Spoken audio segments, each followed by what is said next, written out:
Bismillahirrahmanirrahim. Assalamualaikum warahmatullahi wabarakatuh. Perkenalkan, nama saya Anissa Fosia Darwis dengan NIM 1054211010819. Kelompok 8, Blok BMD, Angkatan 2019, Fakultas Kedokteran dan Ilmu Kesehatan, Universitas Muhammadiyah Makassar.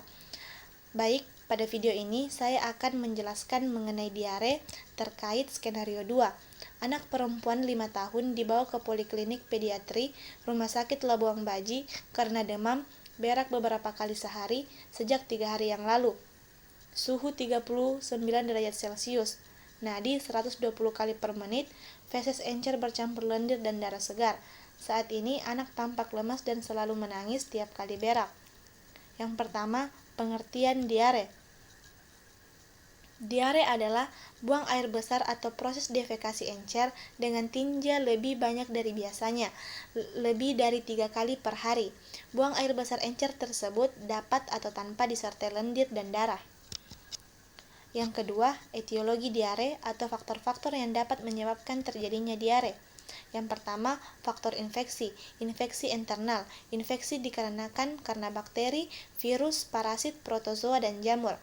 Infeksi parenteral, yaitu infeksi karena di luar alat pencernaan seperti otitis media akut dan pneumonia. Yang kedua, faktor malabsorpsi. Malabsorpsi karbohidrat meliputi intoleransi disakarida dan monosakarida, malabsorpsi lemak, dan malabsorpsi protein. Faktor yang ketiga yaitu faktor makanan. Makanan yang menyebabkan diare adalah makanan yang tercemar, basi, beracun, terlalu banyak lemak, mentah, misalnya sayuran, dan kurang matang. Dan yang keempat, faktor fisiologis, seperti rasa takut, cemas, dan stres. Patomekanisme diare atau proses terjadinya diare. Mekanisme dasar yang menyebabkan timbulnya diare, yang pertama, gangguan osmotik. Makanan atau zat tidak dapat diserap menyebabkan tekanan osmotik dalam rongga usus meningkat, sehingga pergeseran air dan elektrolit ke dalam rongga usus ini berlebihan dan merangsang usus untuk mengeluarkannya sehingga menyebabkan diare osmotik. Yang kedua, gangguan sekresi. Rangsangan tertentu berupa toksin pada dinding usus ini menyebabkan peningkatan sekresi air dan elektrolit sehingga menyebabkan diare sekretorik. Dan yang ketiga, gangguan motilitas usus. Hiperperistaltik menyebabkan berkurangnya kesempatan usus untuk menyerap makanan. Dan bila peristaltik usus ini menurun, maka bakteri akan mudah tumbuh dan menyebabkan diare. Patogenesis diare. Virus masuk ke dalam tubuh bersama makanan dan minuman yang kita makan. Selanjutnya, virus sampai ke dalam sel epitel usus halus dan menyebabkan infeksi pada jonjot-jonjot atau vili usus halus.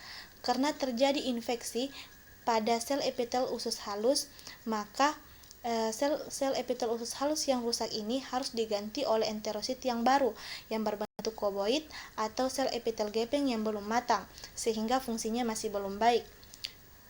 Yang selanjutnya, fili-fili mengalami atrofi dan tidak dapat mengabsorpsi cairan makanan dengan baik, sehingga cairan makanan yang tidak terserap dan tercerna akan meningkatkan tekanan koloid osmotik usus dan terjadi hiperperistaltik usus, sehingga cairan beserta makanan yang tidak terserap terdorong keluar usus melalui anus sehingga terjadi diare.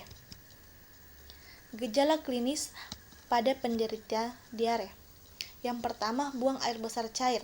Pada penderita diare akan mengalami buang air besar cair lebih dari 3 kali per 24 jam. Yang kedua, tanpa atau tidak berdarah dan berlendir, atau biasa sering kita sebut dengan disentri. Hal ini karena ketika mukosa usus, terutama pada mukosa usus besar, teriritasi, maka dapat menyebabkan sel goblet menjadi lebih efektif. Sel-sel goblet menghasilkan banyak mukus yang berfungsi untuk proteksi mukosa. Ketika mukus jumlahnya terlalu berlebihan, maka dapat muncul dalam feses dan bermanifestasi sebagai feses berlendir. Dan berdarah ini disebabkan karena adanya invasi mukosa karena bakteri.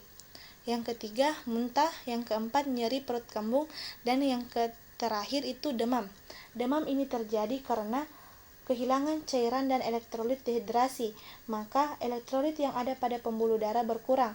Padahal dalam proses metabolisme di hipotalamus anterior membutuhkan elektrolit tersebut, sehingga kekurangan cairan dan elektrolit mempengaruhi fungsi hipotalamus anterior dalam mempertahankan keseimbangan termoregulasi dan akhirnya menyebabkan demam. Gejala yang paling berbahaya dari diare adalah dehidrasi, yang merupakan penyebab langsung banyak diare kematian, terutama pada bayi dan anak kecil.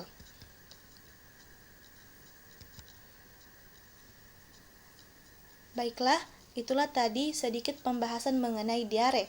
Semoga dapat bermanfaat bagi kita semua. Kurang dan lebihnya mohon dimaafkan. Billahi fisabilil haq, fastabiqul khairat.